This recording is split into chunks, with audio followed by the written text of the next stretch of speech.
Assalamualaikum warahmatullahi wabarakatuh. Wabarakatuh. Kami dari kelompok 2 akan memaparkan beberapa materi tentang iman kepada kitab Allah. Kita di sini Bersama saya Muhammad Alawi dan pinggir saya Muhammad Gazi, kita berdua dari kelompok jurusan jurusan Teknik Informatika ah, benar, kelas karyawan. kelas karyawan.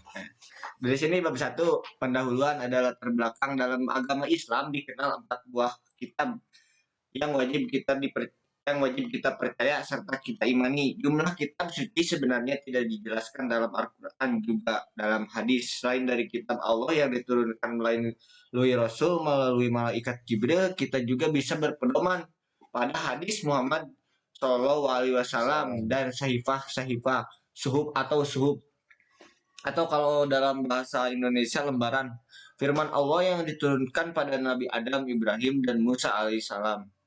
Percaya kepada kitab Allah Subhanahu wa taala hukumnya adalah wajib, fardu ain atau wajib bagi seluruh warga muslim di seluruh dunia. Dilihat dari pengertian atau arti definisi kitab Allah Subhanahu wa taala adalah kitab suci yang merupakan wahyu yang diturunkan oleh Allah Subhanahu wa taala melalui rasul-rasulnya untuk dijadikan pedoman hidup umat manusia sepanjang masa. Orang yang mengingkari serta tidak percaya kepada Al-Quran disebut orang murtad. Ada 4 kitab-kitab dari yang wajib kita ketahui daftar kitab-kitab Allah SWT beserta Rasul penerima wahyunya. 1. Kitab Taurat diturunkan kepada Nabi Musa alaihi salam. 2. Kitab Zabur diturunkan kepada Nabi Daud. Yang ketiga, kitab Injil diturunkan kepada Nabi Isa. Yang keempat, kitab Al-Quran kepada Nabi Muhammad Sallallahu Alaihi Wasallam. Kitab suci Injil yang saat ini dijadikan kitab suci oleh kaum Nasrani atau Kristen, Katolik, dan Protestan sangat berbeda dengan Injil yang diwahyukan kepada Nabi Isa alaihissalam semasa hidupnya untuk kaumnya. Oleh sebab itu, dalam Al-Quran untuk menjadikan penyempurna seluruh kitab suci yang ada. Jadi Al-Quran dari kitab-kitab ketiga keempat itu dari kitab yang keempat itu disempurnakan oleh Al-Quran yang terakhir yang diturunkan kepada Nabi Muhammad Shallallahu Alaihi Wasallam. Nah ini nih yang wajib kita ketahui, rumusan masalah pengertian iman kepada kitab Allah Subhanahu Wa Taala. 2. Sikap perilaku beriman kepada kitab-kitab Allah. Yang ketiga, hikmah beriman kepada kitab Allah Subhanahu Wa Taala. Aku begini pengertian. Selanjutnya bab 2 akan dipaparkan oleh teman saya Gaji. Silakan Ya, Gaji. untuk bab 2 pembahasan. Jadi secara etimologi kata kitab adalah bentuk masdar dari kata kataba yang berarti menulis. Setelah jadi masdar berarti tulisan, bentuk jamak dari kata kitab atau kutub.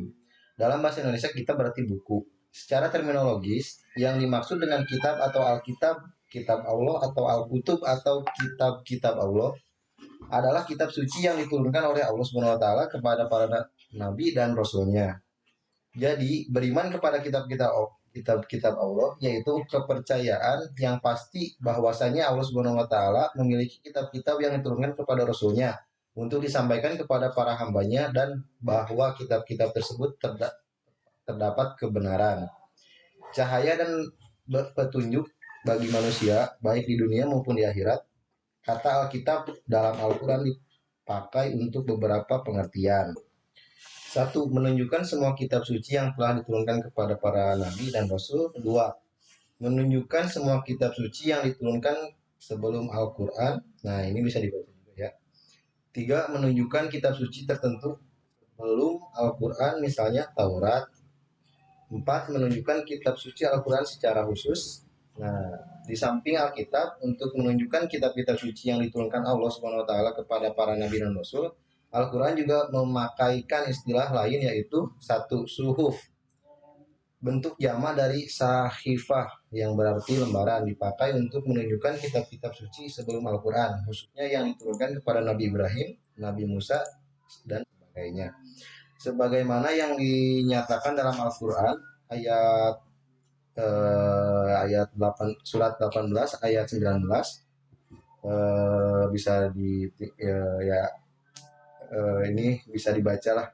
Lalu untuk kedua ada Zubur. Zubur, bentuk jamak dari Zabur yang berarti buku dipakai untuk menunjukkan kitab-kitab suci yang diturunkan ke Allah sebelum Al-Qur'an.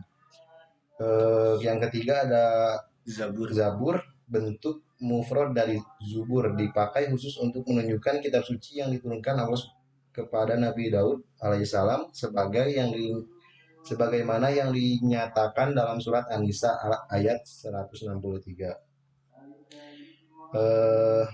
Lalu menurut Kamus Besar Bahasa Indonesia, kitab yaitu buku atau bacaan atau wahyu Tuhan yang dibukukan. Sedangkan iman yaitu keyakinan dan kepercayaan kepada Allah, nabi, kitab dan sebagainya.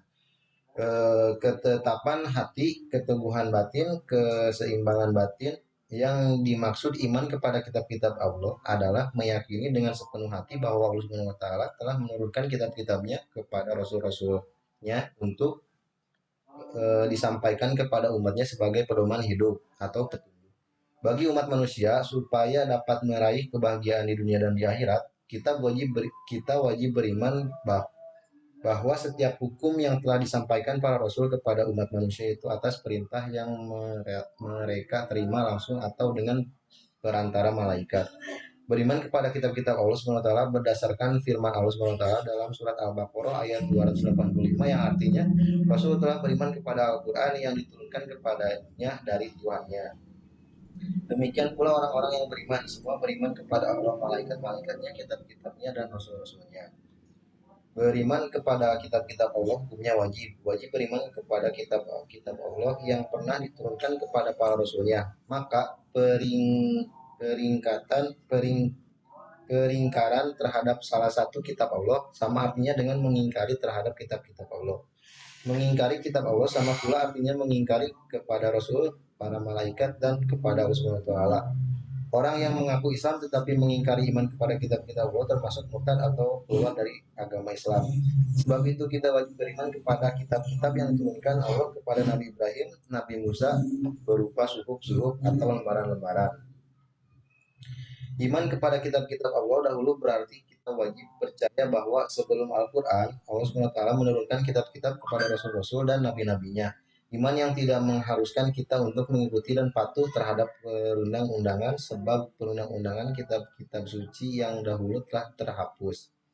Jadi karena apa disebutnya tuh dulu sebelum adanya Al-Quran, memang orang-orang yang dari bangsa Israel yang mengimani kitabnya Nabi Musa, terus dari Nabi Daud sampai Nabi Ibrahim. Sekarang kita harus meninggalkan kitab itu karena kita telah mendapatkan wahyu, kita telah mendapatkan Al-Quran yaitu salah satu penyempurna dari itu, ketiga dari semua kitab-kitab yang telah Allah turunkan. Perilaku beriman kepada kitab Allah Subhanahu wa taala dalam penampilan perilaku yang mencerminkan keimanan kepada Allah Subhanahu wa taala berkaitan erat dengan sikap mental, pemikiran dan perasaan. Oleh sebab itu, seseorang yang beriman atau tidak yang tahu persis bahwa Allah Subhanahu wa taala akan tetapi sebagai muslim tentunya dapat membuktikan dan mewujudkan keimanannya dengan sikap perilaku dalam kehidupan sehari-hari. Perilaku orang yang beriman kepada kitab-kitab Allah dapat dicerminkan dengan sinyalemen sebagai berikut. A. Meyakini bahwa sebelum Al-Quran Allah SWT menurunkan kitab-kitab kepada Rasul-Rasul dan Nabi-Nabinya. B. Meyakini dengan sebenarnya bahwa kitab yang terakhir adalah Al-Quran. C. Menyembah dan beribadah hanya kepada Allah SWT. D. Meyakini bahwa Al-Quran adalah mukjizat Nabi Muhammad SAW. Kitab-kitab dahulu tidak universal ajarannya, aturan-aturan yang terkadang di dalamnya pada umumnya hanya sesuai dengan masa dan tempat kitab-kitab itu diturunkan.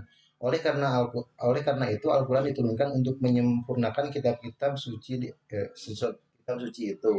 Jadi saya pernah mendengar juga dari dosen saya, guru saya yaitu Pak Irfan, bahwa jika kita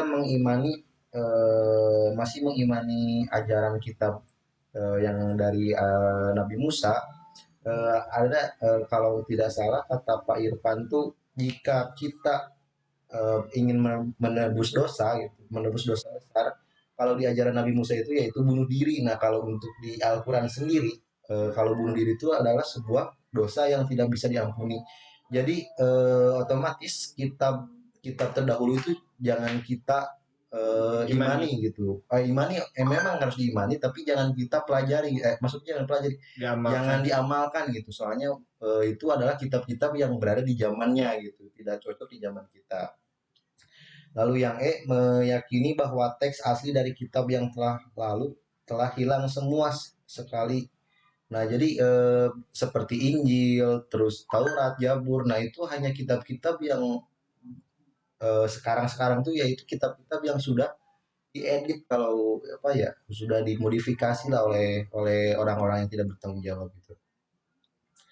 Lalu dalam menerapkan hikmah beriman kepada kitab-kitab Allah SWT, implementasinya sebagai berikut: A. Beriman kepada Allah SWT hukumannya adalah wajib. Lalu B. Mewajibkan Al-Quran sebagai pedoman hidup, di mana Al-Quran merupakan penyempurna dari kitab-kitab terdahulu. C. Memberikan kemanfaatan dalam menjalani keislaman. Nah, itulah cukup sekian. Lalu untuk bab 3 bisa dilanjut ke rekan saya. Tiga yaitu penutup ya. Alhamdulillah kita presentasi kita udah berada di penghujung materi, yaitu di bagian penutup.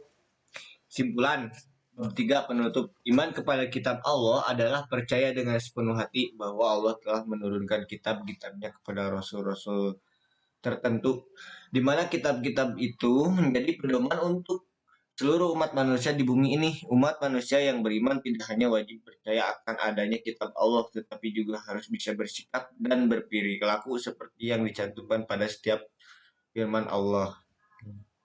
Masalah besar yang banyak dihadapi oleh seluruh umat Islam, khususnya umat Islam di Indonesia, salah satunya ialah tidak adanya sikap dan perilaku yang mencerminkan keimanan kepada kitab Allah itu, khususnya kitab Al-Quran, di mana perilaku kita sudah menyimpang dari apa yang telah ditetapkan oleh Al-Quran. Contoh misalkan di dalam Al-Quran kita dilarang berbohong, tapi kita mengingkari peraturan itu. Nah, ini yang disebutkan kehidupan kita telah menyimpang dari apa yang telah ditetapkan dalam Al-Quran.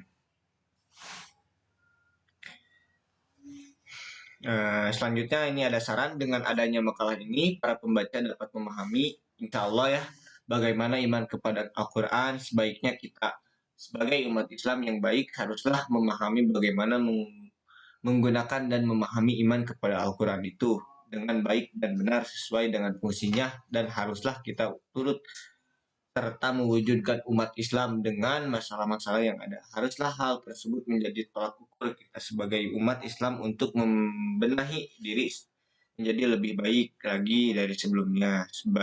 Sehingga cita-cita dan harapan seluruh umat Islam di dunia dapat terwujud. Kami mengharapkan kritik dan saran dari para pembaca agar kami dapat memperbaiki masalah ini untuk lebih baik lagi.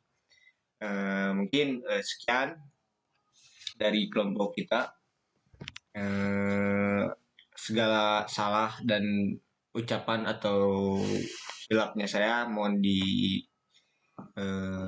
ampuni. Akhirul kalam. Assalamualaikum warahmatullahi wabarakatuh.